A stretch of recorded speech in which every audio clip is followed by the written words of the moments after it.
My dad couldn't stop staring at my girlfriend. What he said next broke my heart. Bringing Maeve home to meet my parents was supposed to be a milestone in our relationship. Instead, it turned into a baffling experience as my dad kept staring at her intently. After she left, he told me something that turned my world upside down. I never imagined that my father, of all people, would say something so shocking to me. But before I get to that, let me take a step back and explain how this entire situation began. You need to know the full story to understand just how much it shook me. My name is Spencer. I'm 31 years old, and until recently, I thought I had a pretty solid life. I work as a tech consultant, and I'm good at what I do. The job pays well, and it keeps me busy with interesting projects and clients. I have a decent apartment in a good part of town, and I'm surrounded by a group of close friends who have been with me through thick and thin. From the outside, everything probably looked like it was going perfectly. But deep down, something always felt like it was missing. I had success, stability, and friendships, but not love. Not really. I'd never been in a serious long-term relationship, not even close. It wasn't that I didn't want one. I did. But growing up, I was always the quiet, studious type. I got good grades, focused on my goals, and mostly stayed out of the spotlight. Girls in school would talk to me, sure, but usually about homework or upcoming exams. I wasn't the guy people flirted with. I was the guy they borrowed notes from. Years passed, and while I grew into my own skin and gained confidence, the pattern remained the same. I was doing well professionally, but romantically I stayed stuck in neutral. I kept telling myself the right person would show up eventually when the time was right. Turns out, that moment came on a completely ordinary day, a sunny Tuesday, to be exact. I had a meeting scheduled with a client on the 7th floor of their office building. It was nothing out of the ordinary. I got dressed, left a few minutes early, and drove across town, expecting a typical workday. I stepped into the building, greeted the receptionist, and made my way to the elevator. I pressed the button for the 7th floor and waited as the elevator started to climb. Then, just as the door slid open on the 2nd floor, everything changed. She walked in. I know it sounds dramatic, like something out of a movie, but that's really how it felt. As soon as she stepped inside, it was like time paused for a second. My mind stopped working. She was, without question, the most beautiful woman I had ever seen. Tall, graceful, and dressed in a crisp outfit that somehow made her look both professional and effortlessly cool. Her hair framed her face perfectly, and her eyes had this calm, curious energy. I had about 5 seconds to say something before the doors closed again. So what did I do? I panicked. Completely. My brain short-circuited, and I blurted out the first thing that popped into my head. "Hey," I said.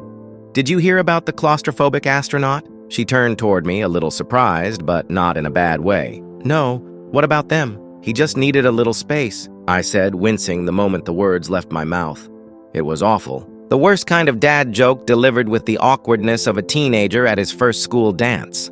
But then she laughed, a real, warm laugh that lit up her entire face. Her eyes crinkled at the corners and she shook her head. "That's terrible," she said, still chuckling. "I'm Maeve, by the way." "Spencer," I replied, finally smiling. "Nice to meet you, Maeve. Which floor are you headed to?" "7th. That made my heart skip a beat. What a coincidence. That's where I'm going too. I've got a meeting there. The rest of the ride passed in what felt like seconds. When the elevator dinged at the 7th floor, we stepped out together. I hesitated. I couldn't let her walk away without at least trying. "Hey," I said, my voice a little steadier this time. "Would you maybe want to grab coffee sometime?" Maeve smiled again, this time softer, more thoughtful. "I'd like that." We exchanged numbers before parting ways. As I walked into the meeting room, I was smiling so much it was hard to focus. For once, I didn't feel like a side character in my own story. I felt like the main one. Maeve and I met for coffee that weekend, and from the moment we sat down, it felt like something clicked into place. We found a quiet little cafe near the park, and what I thought would be a short meetup turned into an afternoon that passed in a blink. It was as if we'd known each other forever.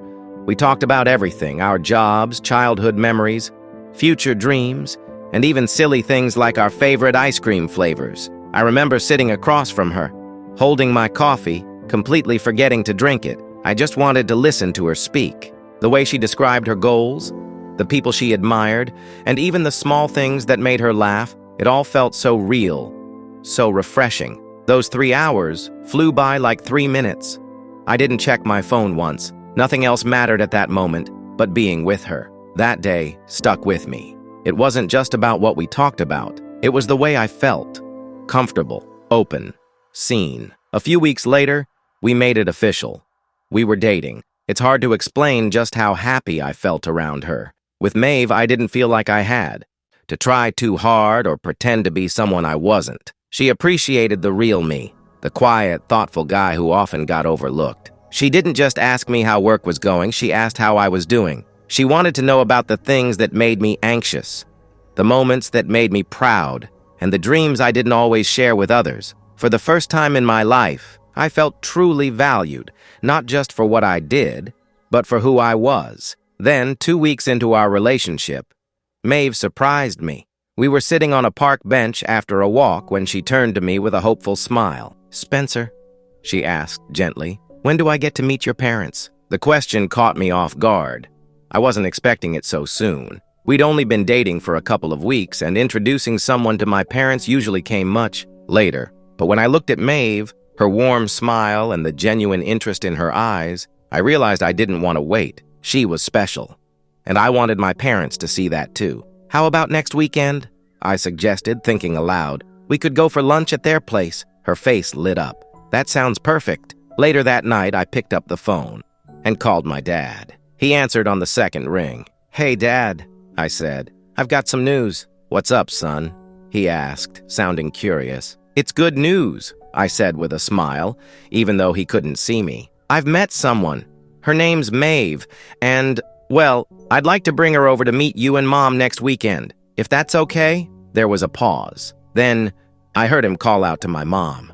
"Amanda, Spencer's bringing a girl home!" I could hear the joy in my mom's voice in the background as she responded with excitement. I hadn't even said the exact day yet, and she was already planning what to cook. "We'd love to meet her, Spencer," Dad said happily. "Your mom's already planning the menu." I laughed. "Thanks, Dad. See you next Saturday." That night, I went to bed feeling relieved. It felt good to take that step. I knew Maeve was someone I wanted to share my life with, and I was proud to introduce her to the 2 people who meant the most to me. Of course, I had no idea what was coming. Life has a strange way of throwing you curveballs when you least expect them. The following Saturday, I drove to Maeve's place. She lived only a few streets away from my parents, in a cozy brick house, with flowers blooming near the front porch. I parked the car just around the corner and walked up to her front door. I knocked, my heart beating just a little faster than usual. When she stepped outside, I couldn't stop staring. "You look amazing," I told her, and I meant it. "Thanks, Spencer," she said, smiling. "I'm a little nervous." "Don't be," I reassured her gently. "They're going to love you." She nodded, and I took her hand. We walked down the street together toward my car, the afternoon sun casting a golden light over everything. At that moment, everything felt calm, full of promise. I had no idea how quickly things were about to change. Mom opened the front door before we even reached it. She must have been waiting by the window, peeking out every few seconds like she used to when I came home from college. "Welcome, welcome," she said with a big smile, pulling me into a warm hug. She smelled like vanilla and cinnamon, her usual cooking scent, and I could tell she was genuinely excited. Then she turned to Maeve and opened her arms. "And you must be Maeve. It's so lovely to meet you, dear." Maeve smiled politely as Mom gave her a quick hug. My dad stood just behind her, arms crossed, smiling faintly. "Come on in, you two," he said. "Lunch is almost ready." At first, everything felt perfect. Mom had clearly gone all out for the occasion. The dining table was beautifully set with fresh flowers, polished silverware, and 3 different side dishes laid out beside the main course: roast chicken, garlic potatoes, salad, and freshly baked bread. My mom had always believed food could bring people together, and today she was pulling out all the stops. We all sat down, and the conversation started easily enough. Maeve talked about her job. My mom shared funny stories about me as a kid, and for a while, it felt like the kind of afternoon I had always dreamed of. Comfortable, joyful, with everyone, smiling, but slowly something began to shift. It was my dad. I started noticing the way he was looking at me. His eyes weren't just curious, they were intense, focused, concerned even. And he kept asking her questions more than what you'd expect in a friendly chat. "So, Maeve," he began, keeping his voice casual, "where did you say you grew up?" Maeve wiped her mouth with her napkin and smiled. "Oh, I'm from Chicago. Originally," she replied. "But we moved around a lot when I was younger." Dad gave a slow nod, but his gaze didn't leave her face. "Interesting," he said thoughtfully. "And your parents, what do they do?" The question felt too pointed. And the way he asked it wasn't casual, it was probing. Maeve didn't seem to notice, but I did. The atmosphere shifted. The warm lunch began to feel colder. "Dad," I cut in quickly, trying to ease the tension, "you're going to make her feel like she's at a job interview." I forced a chuckle, hoping it would lighten the mood. He smiled thinly, but didn't say much after that. We finished lunch, and Maeve helped Mom clear some of the dishes, always polite and eager to make a good impression. Then I offered to walk her back home, and she accepted with a smile. As I was about to leave the house with her, Dad leaned in close and whispered into my ear, "Come back soon. We need to talk." That sentence made my stomach twist. Something was clearly wrong. I walked Maeve to her place, doing my best to stay calm and cheerful. She seemed happy, completely unaware of the odd tension during lunch. I said goodbye with a hug and promised to call her later. Then, without wasting a moment, I headed straight back to my parents' house. The house was quieter now. Mom had gone into the bedroom, probably resting or cleaning up in her own way. I found Dad sitting, alone in the living room. The curtains were half drawn, and the room felt dim. "Dad, what's going on?" I asked, my voice low but firm. "Why did you want me to come back? And what was that at lunch? You kept staring at Maeve like something was wrong." He sighed deeply, like he'd been holding something in for years. He leaned forward, elbows resting on his knees, and looked down at the floor for a long moment. "Spencer," he began slowly, "there's something I need to tell you, and it's something I'm not proud of." My heart picked up pace. I could feel the tension building in my chest. "What is it?" "Dad?" He looked up at me, eyes filled with regret. "I had an affair, a long time ago, after you were born." I stared at him, stunned. You cheated on Mom?" He nodded, guilt written all over his face. "It was a mistake, the biggest one of my life, and I've lived with it every day since. But this isn't just about the affair." I didn't speak. I couldn't. I just waited for him to continue. He took a deep breath, clearly struggling to say the next part. "Spencer, the woman I was with, she got pregnant. I don't know for certain, but I think Maeve might be my daughter." The room spun. I couldn't process what I was hearing. I felt cold, confused, shaken to my core. "Your daughter?" I finally said, my voice barely above a whisper. Dad nodded miserably, his face pale and eyes downcast. "The woman I had an affair with, Maeve looks just like her. The same eyes, the same hair, and the timing. It could be possible." I felt the air leave my lungs. The idea that Maeve, the woman I was falling in love with, could be my half-sister was too much to handle. My mind raced through every moment we'd shared. The laughter, the connection, the spark I had never felt with anyone else. It was all crashing down, twisted by a possibility I never saw coming. "Tell me everything," I said, my voice low but firm. Dad took a deep breath, as if preparing to pull a memory out of a place he had locked away long ago. He looked ashamed, like the weight of this truth had been suffocating him for years. He began to talk slowly, pausing every now and then to gather his thoughts. The affair happened when he was in his late 20s, just a year after I was born. He described it as brief but intense, something he fell into during a difficult time, in his marriage with Mom. He said the woman had been someone he met through work. It wasn't planned. One thing led to another, and before he knew it, he was sneaking around behind my mother's back. He told me the woman left town not long after they ended things. There was no closure, no long goodbye, just silence. He never saw or heard from her again. We sat there for nearly an hour, walking through everything he could remember.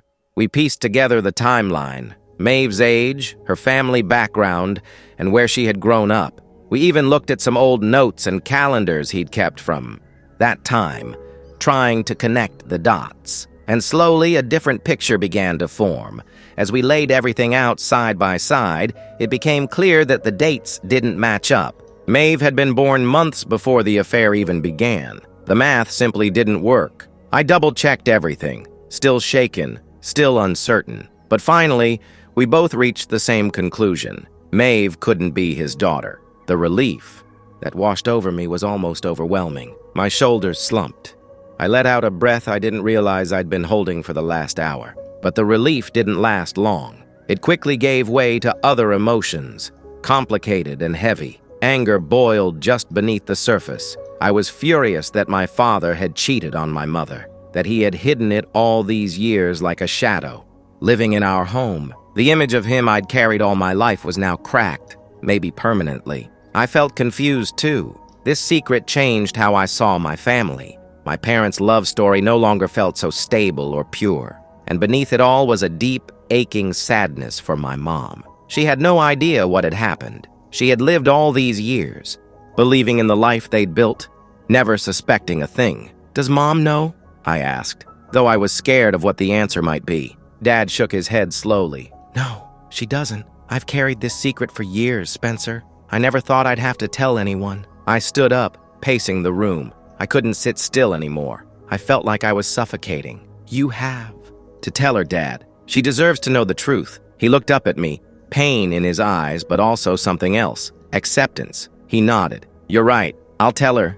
I didn't stay long after that. I needed space to think. I needed air. Driving home that evening, my head was spinning. It was almost impossible to believe how quickly the day had unraveled. That morning, I had been excited, genuinely thrilled, to introduce Maeve to my parents. I had been imagining a simple, happy lunch, a small step forward in a growing relationship.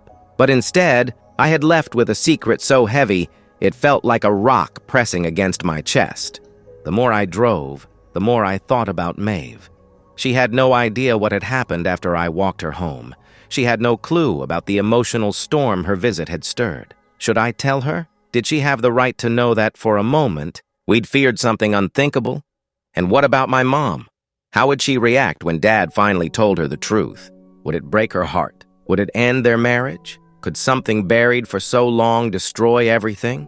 As I pulled into my driveway, the sun was setting behind the rooftops. The sky was glowing with shades of pink and orange, peaceful, and unaware of the chaos inside me. I realized something important just then.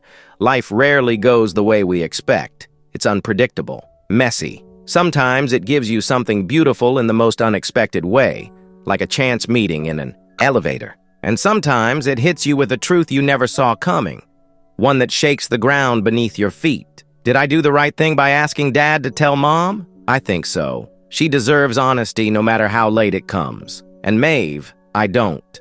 No. Part of me feels like I should tell her, but I also worry it will cause more confusion than clarity. All I know for sure is that secrets have a way of finding light, eventually.